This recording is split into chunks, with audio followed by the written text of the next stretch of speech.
Hey everyone, it's Horror Free for All, and I hope you're doing well today. I have a special review for you all. I recently bought a very rare Creepshow comic, and I wanted to read the content inside because I'm a Creepshow completionist, and this was one of the comics I needed to finish my at least comic book collection for the franchise. All I'm missing now is the Creepshow 2 Arrow Video Pinfall comic, and I have every single one. But this one has two exclusive stories inside of it, which makes it kind of desirable for the diehard fans out there. And you basically have to own this to experience it because there's no online scans of it you can find and just read at your own leisure. But the issue in question is Creepshow issue 0. Now, this was distributed and published by Heavy Metal Comics at San Diego Comic-Con of 2019. This came out right on the heels of Season 1's release over on Shudder and AMC. And I guess the original intention was to move the Creepshow franchise into the Heavy Metal Comics brand to start an ongoing comic series. But I think the deal fell through, and the soft launch of it didn't generate enough hype, I guess. So the franchise had to wait a little bit before the Image comic series that is currently ongoing came out. So this book has a little bit of history for it, for being the rarest of the Creepshow stories and the most elusive for many fans out there trying to experience it all like I am. And I have to say, the two stories in this comic, which are That Sinkhole Feeling, written by Jordana Arkin and Greg Nicotero, and Two for the Road, written by Byron Willinger and Philip DeBlasi, aren't the greatest things ever. You have to know this up front. If you're going to look to buy into this comic book to have in your collection, the quality of the stories are not worth the price of admission. You're literally buying this just to have it in your collection to be able to experience them at your own leisure. With that aside, I think these two stories, I don't know if these were rejects from Season 1 or Season 2 possibly. I don't know if they wrote these in mind for the comic. There's a lot of mysticism around that, and nobody's really, I guess, drilled the questions into the creators about how these stories came about. But I'm assuming that they're tied to the TV show in some way. Maybe these were just the rejects they just didn't want to make. Which says a lot about as to why it's in such an obscure comic, because they figured that the less people that see these, probably the better. But with that out the way, let's get into the review. So, the first story up in this comic is That Sinkhole Feeling. Like I said, it was written by Jordana Arkin and Greg Nicotero. And honestly, I don't really know what to make of this story. This is one of those stories in Creepshow that lands itself by default in my bottom 10 of the entire franchise, sadly. Because I think majority of the time, there's tremendous quality out there in the Creepshow IP. Not without its bad eggs, trust me, they are there in the franchise. But this story has to be one of those talking point stories, or the one that I can see that had a lot of potential if it just picked a lane, but it didn't stick to anything and it just became nonsense to experience. So the concept of this one is this entrepreneur of sorts owns this land that contains this massive sinkhole out in the desert somewhere. And he makes his living by having tourists come to visit the sinkhole. Well, one day, as the tourists leave, and after the owner's having some harsh words with some smart-ass kid who thinks that the sinkhole isn't as big as some other ones out there, the owner talks to these two security guards of sorts, which are played by two African-American hillbillies. Yeah, that's a thing in the story. And these guys are dumb as rocks, let's just say. And they're left to guard this hole. And there's some context there about they're there to watch over the contents of what's inside of it. And as the story goes along, you see these two bumbling idiots talking about having sex with each other's mothers and wives. And then they get into political debates about Hillary Clinton and Donald Trump. As these slug alien creature bug things crawl out of the sinkhole and start going off collecting animals and body parts and bringing it into the hole and causing a huge blood splatter right in front of their eyes, and they just don't bat an eye to it. But as the story goes along, they start to realize that some of these bones that are turning up, they're trying to guess the animal that it belongs to, are actually of human origin. And once they see a human head of somebody they recognize, they start freaking out a little bit.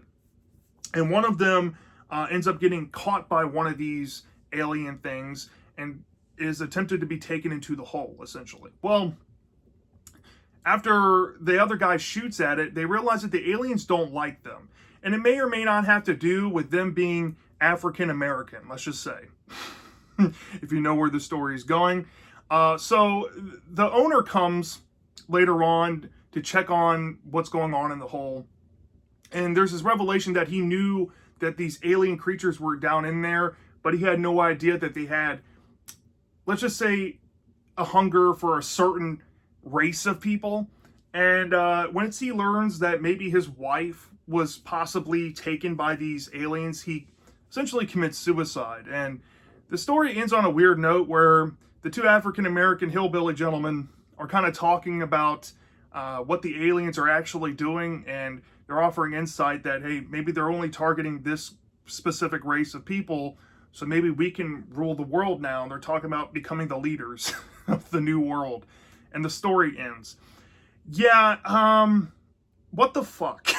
This story is all over the place, honestly. And let me be upfront about it. Look, I definitely see a lot of potential in the setup of this story. As I already mentioned, it gets into that commentary of, I guess I'll go into it a little more in depth here. White people are specifically being targeted by these aliens. They have a specific taste for white people, and black people, and I guess other ethnic groups aren't being targeted. It's just the white people. So in turn, this is kind of hinting at there's a reason as to why. Maybe it's a certain flavor or something, but the subtext from the story is offering a slight message here that aliens view race a bit differently than humans do. And what I think it was, the punchline of the story was that the two gentlemen of the story were programmed because humankind treats race in this way, that race means your skin color. And they had this, and they put some of their own identity and their own thoughts of race onto these aliens who are essentially what they call black like them, to accentuate that they don't eat their own kind, and they're siding with them, I guess, on the racial platform and the political climate of things, right? And I think that's a smart idea, but it's not woven the best here because the punchline doesn't land, right? The punchline should be, because these guys don't see race the way aliens do, because aliens view these different races of people just as, I guess, flavors, or they view them as different breeds of human, right? And that comes to commentate on how science was built on Western philosophy of the past, right? That could have been very smartly woven into the story. But the problem with that is it gets kind of blurred when you have these two bumbling idiots with zero brain cells leading the charge of the story. I mean, what purpose does that serve? And it's a whole bunch of just nonsense, rambling, and really crass dialogue between the two of the men. And it's played up for like shock humor, but it's not executed all that well either. I mean, when the blood and guts are there, some of it's happening down in the sinkhole, some of it's happening right in front of their face. And the context of how used to this they are is kind of believable because they think it's animals, but at the same time, they look unfazed by it. And particularly when they find out that it's only white people they're hunting, and they don't hunt like other ethnic groups, they get like weirdly like happy about that. I'm like, what? I mean, the story just kind of cops out, right? It doesn't commit to the idea that it has, right? You have this idea of aliens coming to Earth. You could have gone into the whole colonization argument that's out there in historical debates. And that probably could have been a really nice segue as to why the aliens are here. You can correlate them to colonizers, but they're the more, I guess, morally superior ones compared to white people. I mean, you could have made that argument, but it just wasn't there. I can't speak on it too much because I don't know what the story is trying to say, honestly.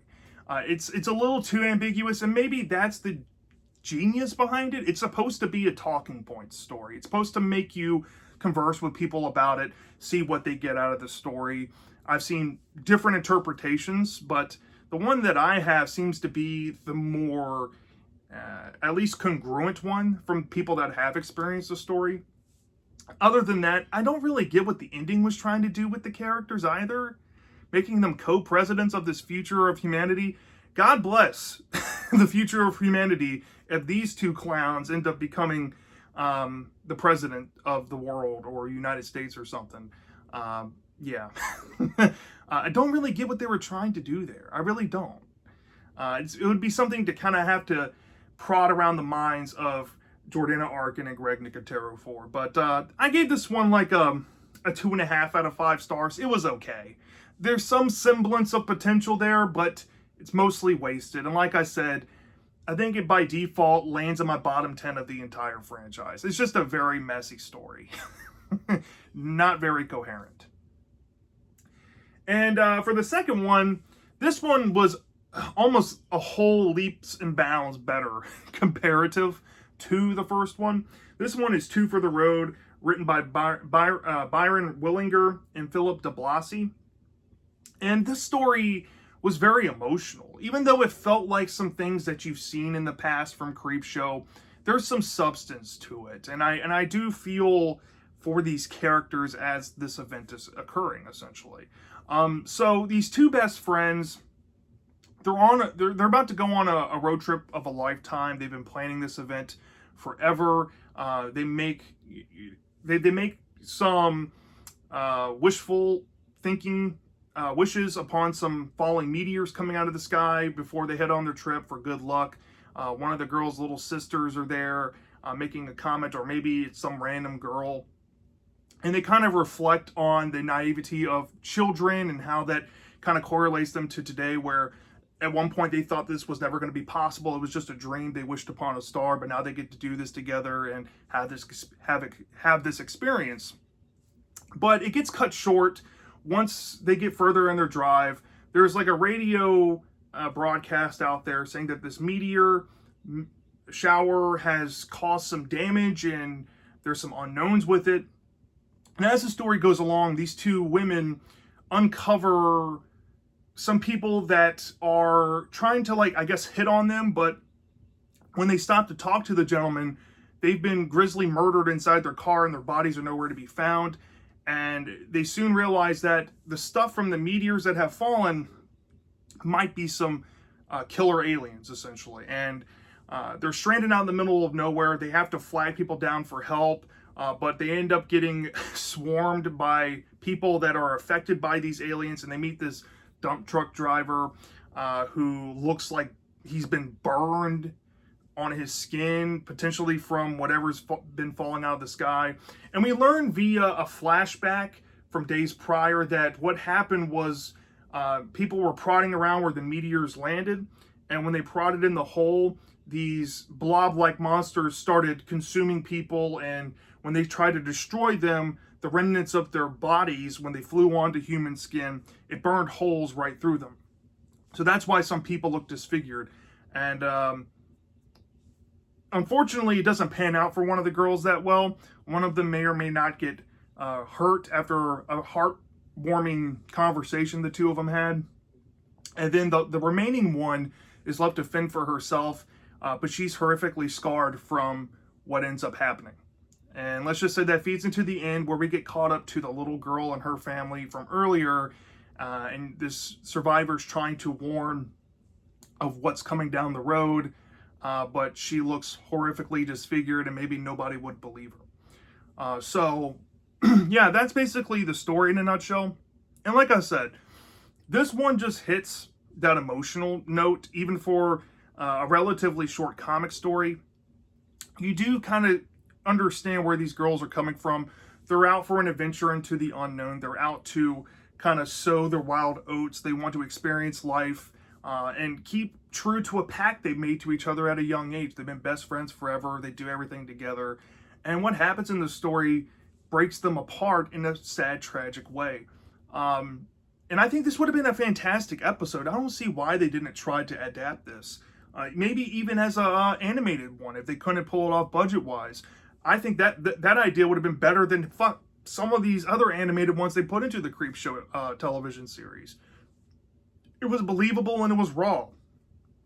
The aliens aren't nothing to ride home about for this being another alien story, but it does have that B-movie, The Blob nature to it, where you can get behind some of the schlock with it. And I do think the added element of its body when it touches human skin and like corrodes it is pretty good stuff. I think that would have looked great on an episode adaptation with some practical effects. But here, they made it look kind of cool. I like that they were intimidating, kind of like the other aliens from the previous story, except here, they're not selectively choosing a race. They're just killing whoever they come across, which is, I guess, better. Yeah, this one was just actually pretty solid. I gave this a flat good. The only thing that I think is kind of missing from the story is more backstory about the girls. I feel like the story starts off in the wrong foot. I feel like they could have gone more into the flashbacks of their relationship, into this promise they made to each other, and tied that into that emotional climax that happened in the story. I think that would have been more poetic. I also think that the alien stuff could have been turned up a little bit, maybe have more people on the road, maybe less desolate. But the desolation does kind of help the urgency. This was a very tense story at the end of the day. And that kind of plays into the ending. I do wish that, let's just say there's less ambiguity of what's to happen. I kind of wish that we got to see more and have the sole survivor get some more vindication. I feel like there's not a proper resolution for the story. This is a textbook issue in the Creepshow comics as a whole, where you have a really good story, but a weak resolution. But other than that, I gave this story a 3.75 out of 5 stars. Super solid story. I highly recommend, if you're going to buy this comic, to read it for this one. Especially when you're reading the first one. It's more like a knee-jerk reaction, I feel, specifically for this comic, just for how all over the place and scatterbrained that first story is, and how, I guess, it's prodding on political stance a little bit. This one is just true Creepshow to its core.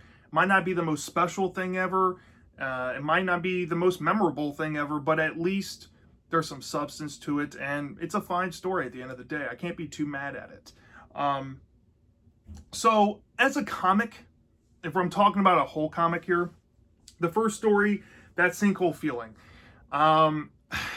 It's I guess a controversial story, to put it like that, but I wouldn't say that it's as bad as some of the heavy-handed political stuff that was put into Creepshow Volume 2. I definitely think the stuff there is way more ham-fisted and way more slighted than this story is. The only problem with this story is it just didn't capture its potential.